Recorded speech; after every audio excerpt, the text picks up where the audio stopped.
പുതിയൊരു വീഡിയോയിലേക്ക് എല്ലാവർക്കും സ്വാഗതം. ഇന്ന് നമ്മൾ തയ്യാറാക്കാൻ പോകുന്നത് നല്ലൊരു ടേസ്റ്റിയായ ഒരു കറി റെസിപ്പിയാണ്. അതിനായിട്ട് നമ്മളൊരു കുക്കുംബർ എടുത്ത് കട്ട് ചെയ്ത് നീളത്തിലൊന്ന് അരിഞ്ഞെടുത്തിട്ടുണ്ട്. ഒരു തക്കാളി അരിഞ്ഞെടുത്തത്, തൊലി കളഞ്ഞ് അരിഞ്ഞെടുത്തതാണ്. ഒരു സബോള. ഇനി ഇത് തയ്യാറാക്കുവാനായിട്ട് ചട്ടി നമ്മൾ അടുപ്പത്ത് വെച്ച് കൊടുത്തിട്ടുണ്ട്.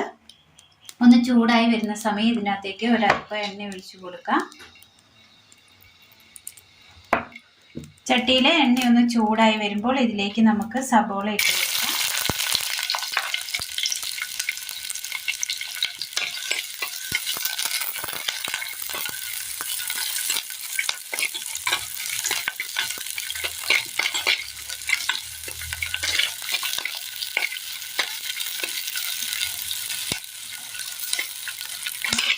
സബോള ഒന്ന് വാടി വരുന്ന നേരം നമുക്കിതിലേക്ക് തക്കാളി ഇട്ട് കൊടുക്കാം.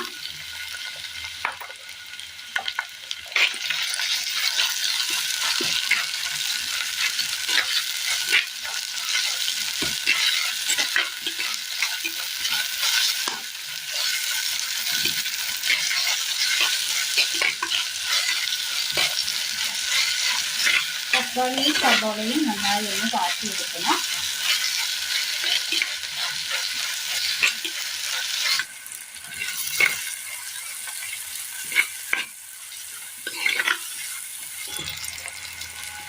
ഇത് നന്നായി ഒന്ന് വാടി വന്നിട്ടുണ്ട്. ഇത് നമുക്ക് സൈഡിലേക്ക് ഒന്ന് ഒതുക്കി വെക്കാം.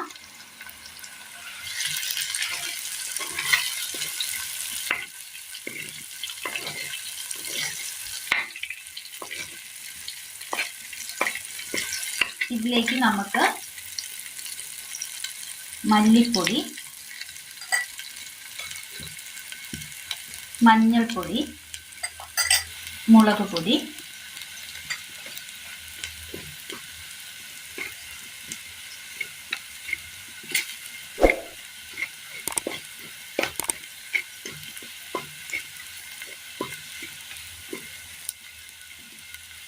ഇനി മൊത്തത്തിൽ ഒന്ന് ഇളക്കി കൊടുക്കാം.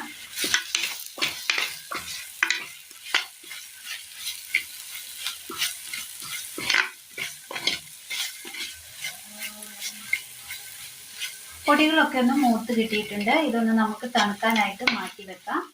ഇതേ ചട്ടിയിലേക്ക് നമുക്ക് ഒരല്പം വെള്ളം ഒഴിച്ചു കൊടുക്കാം.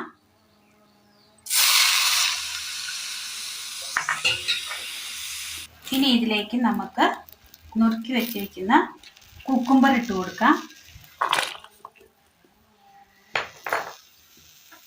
ഒന്ന് മൂടി വെച്ച് വേവിച്ചെടുക്കാം. മിക്സിയുടെ ജാർ എടുത്തതിന് ശേഷം ഇതിലേക്ക് നമ്മൾ വഴറ്റി വെച്ചിരിക്കുന്ന തക്കാളിയുടെയും ഉള്ളിയുടെയും കൂട്ട് നമുക്ക് ഇതിനകത്തേക്ക് ഇട്ട് കൊടുക്കാം. എന്നിട്ട് ഇതൊന്ന് അരച്ചെടുത്തുകൊണ്ട് വരാം. വെള്ളം ഒഴിക്കാതെ തന്നെ നമ്മളൊന്ന് അരച്ചെടുത്തിട്ടുണ്ട്. ഇതിനകത്തേക്ക് ഒന്ന് അരച്ചതിന് ശേഷം ഇതിലേക്ക് ഒരല്പം വെള്ളം കൂടി ഒഴിച്ചു കൊടുക്കാം. ഇനി ഒന്നുകൂടി ഒന്ന് അരച്ചെടുത്തുകൊണ്ട് വരാം. അരപ്പ് നമ്മൾ അരച്ചെടുത്തുകൊണ്ട് വന്നിട്ടുണ്ട്. കഷ്ണങ്ങൾ ഇട്ട് കൊടുത്തതിന് ശേഷം നന്നായി ഒന്ന് തിളച്ച് വന്നിട്ടുണ്ട്. നമുക്ക് ഇതിനകത്തേക്ക് ഒരല്പം ഉപ്പ് കൂടി ചേർത്ത് കൊടുക്കാം. കഷ്ണം അങ്ങനെ നന്നായി ഒന്ന് വെന്ത് കിട്ടിയിട്ടുണ്ട്. ഇതിലേക്ക് നമ്മൾ അരച്ചു കൊണ്ടുവന്ന അരപ്പ് ചേർത്ത് കൊടുക്കാം.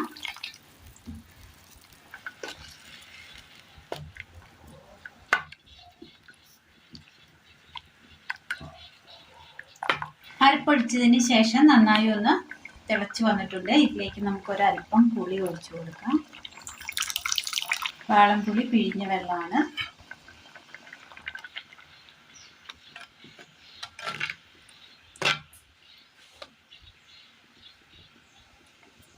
തിളച്ച് വരട്ടെ.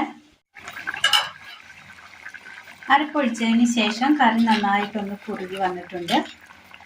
ഇതിലേക്ക് എണ്ണയൊക്കെ ഒന്ന് തെളിഞ്ഞു വന്നിട്ടുണ്ട്. ഇനി നമുക്ക് ഈ കറി മാറ്റി വെക്കാം. ഇത് ചീൻചട്ടി വെച്ച് കൊടുത്ത് എണ്ണ ഒഴിച്ചതിന് ശേഷം അതിലേക്ക് ചൂടായി വരുമ്പോൾ കടുക് ഇട്ട് കൊടുക്കാം. അല്പം കടുക് താളിച്ചത് ഇട്ട് കൊടുക്കാം.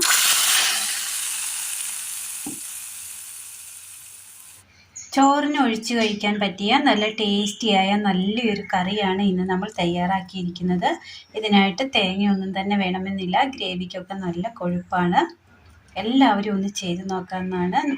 സിമ്പിളായിട്ട് ഒരു കുക്കുംബറും തക്കാളിയും ഉണ്ടെങ്കിൽ നമുക്ക് പെട്ടെന്ന് ചെയ്തെടുക്കാൻ പറ്റിയ നല്ല ടേസ്റ്റി ആയ നല്ലൊരു കറി റെസിപ്പിയാണ്. ഇങ്ങനെയൊന്ന് കറി വെച്ച് നോക്കൂ. നല്ല നാടൻ കറിയാണിത്. എല്ലാവർക്കും ചെയ്ത് നോക്കാവുന്ന സിമ്പിൾ റെസിപ്പിയാണ്. എല്ലാവരും ഒന്ന് ചെയ്ത് നോക്കി കൂട്ടുകാരിലേക്ക് ഒന്ന് ഷെയർ ചെയ്ത് അയക്കുവാൻ മറക്കരുത്. വീഡിയോയെക്കുറിച്ചുള്ള അഭിപ്രായങ്ങൾ എഴുതി അറിയിക്കുവാനും മറക്കരുത്. അപ്പോൾ ഇന്നത്തെ വീഡിയോ എല്ലാവർക്കും ഇഷ്ടമായി എന്ന് വിചാരിക്കുന്നു. വീഡിയോ ഇഷ്ടമായാലും ലൈക്ക് ചെയ്യാനും ഷെയർ ചെയ്യാനും സബ്സ്ക്രൈബ് ചെയ്യാനും മറക്കരുത്. താങ്ക്